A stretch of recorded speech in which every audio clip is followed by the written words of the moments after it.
Broken Lines is the brand new album by Giraffe Tongue Orchestra, which basically is giving credence to the idea that if you have a heavy metal supergroup that involves a member of Mastodon, somehow it's going to piss excellence and shit fantastic. Really, it's some sort of strange paradigm. Nobody quite understands how it works, but wait, there's more. There's not just one member of Mastodon. It ain't just Brent. We have a guy from Dillinger Escape Plan. We have a guy from Alice in Chains, a.k.a. William Duvall, a.k.a. Not Lane Staley. People are pissed at that, even though he's a damn good singer. Might as well just say he's from Comes With the Fall. That was his band prior to Alice in Chains. We have drummers from the Mars Volta. We're encountering them like wild Pikachus on the lawn. And we have the bassist from Death Clock. Holy crap, Waffles, what a goddamn lineup we have. We've not even talked about the music yet.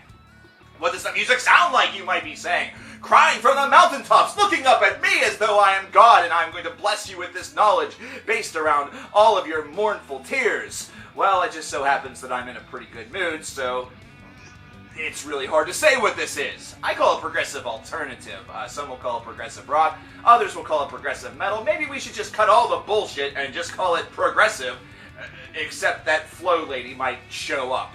Stupid idiot. Well, this is interesting considering what you have and what you have available to you. In fact, whenever you listen to a track such as Crucifixion, you get some of that real spontaneity that you hear out of a band such as Dillinger Escape Plan, some of the direct songwriting, randomness that you would get from a group such as Mastodon. And Duvall's vocals, here's the thing. I don't know how many of you got the opportunity to listen to Comes With the Fall prior to William Duvall becoming a part of Alice in Chains. I know that I really didn't get the opportunity to. But if you really want to hear William Duvall do what he can, what he does, basically, if you want to hear the full range of what William Duvall is all about, Giraffe Tongue Orchestra may be your first true exploration to the multitude of talent that he possesses. It's really something that's a lot more layered than you might think.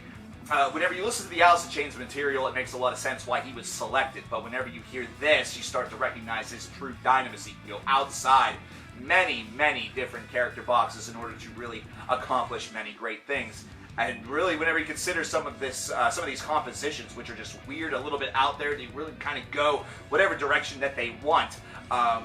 Duvall really had to put the pedal to the metal and dig deep. And that's exactly what he did. And that's something that makes this such an enjoyable listen, is that everything flows very naturally out of Duvall's voice. He's got a certain, real gusto to him. He's got a lot of bravado strutting around. Like he owns this, and he does. He owns each one of these tracks with his tremendous vocals, which are then 100% complemented by the music that swirls and sort of churns around it. This is something that usually has a lot of high energy. We've heard that with tracks such as Crucifixion, which gave us a bit of heralding cry to what GTO is going to be all about. But Blood Moon, which was another one, is another single, was a great example of what they can do within 3.5 minutes. But back to the light shows what they can do with nearly 5.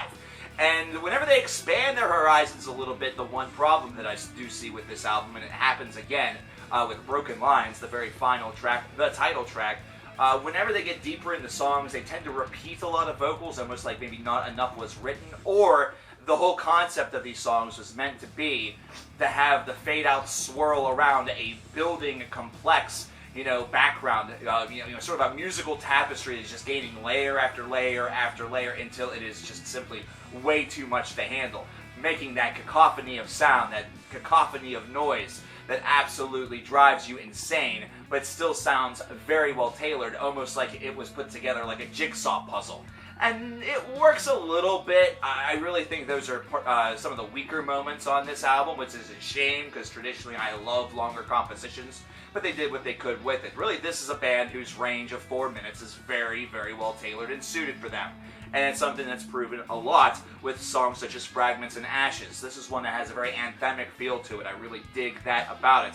But also, everybody gets everything they really want, which is 409, and this is one that has sort of a weird, indie alternative feel to it at the start, then descends into what I would consider Freak Kitchen freakiness. And if you don't know who that is, do a little Google search, buddy. Man, oh man, are you missing out? Man, if you don't know who Freak Kitchen is, you're like a donkey in a freaking ass-kicking contest. You're about to get your hiney kicked. But this is just a great album in its spontaneity, the way in which it draws inspiration from seemingly thin air and is able to put together these wild compositions that just somehow, some way get strung together and work and function on so many different levels. This is not something that feels very one-dimensional. It instead has so many moving parts. It almost operates in 3D. You know, like the music literally swirls around your entire head and you can move and motion and see different things. It's terrific in that regard. It's so kinetic that it just draws things to a much higher level. And really, another thing that proves this is the fact that they were able to toss on a song that almost feels like a ballad in All We Have Is Now.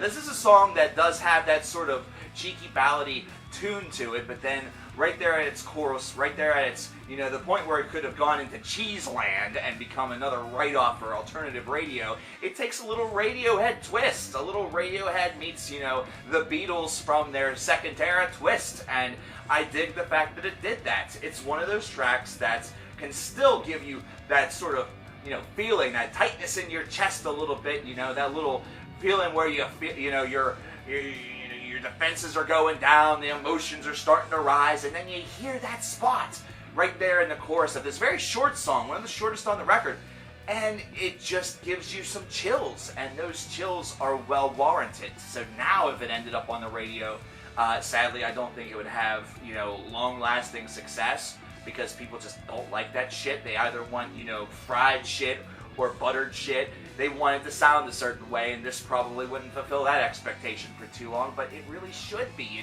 It's a track that has a lot of heart and a lot of feeling, and is handled a different way, and that's what makes it unique, and that's what makes it a very good example as to how you can change the formula just a little bit, get something different, and get something that feels a lot more interesting than the traditional 5 or 6 ballads you get a year out of pop music.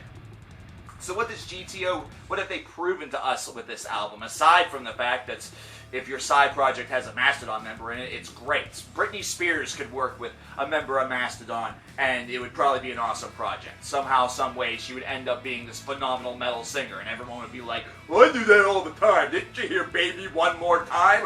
Oh man, the dynamisty you got. She was destined for heavy metal.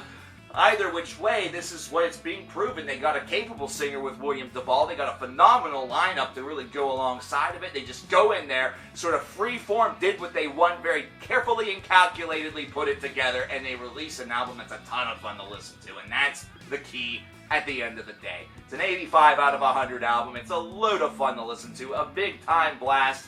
If I wanted to call this a rock album, it might be one of the pace runners for Rock Album of the Year, simply based on how easy of a listen that this is. It's not digestibly easy, but it's just so smooth. You can listen to these 10 tracks over and over again without feeling like you're all of that bored or want to move on to something else. And really, isn't that the goal of any musician? I want to know what you guys think about this. Let me know your thoughts on Broken Lines by Giraffe Tongue Orchestra. The coolest band name on the planet? Maybe. Probably not. But it's up there. It's probably top 10 caliber. Let me know about that too. What's your favorite weird band name? Tell me in the comments below. I'm Cover Killer Nation, and I'll talk to you guys tomorrow. I'm out. Take care.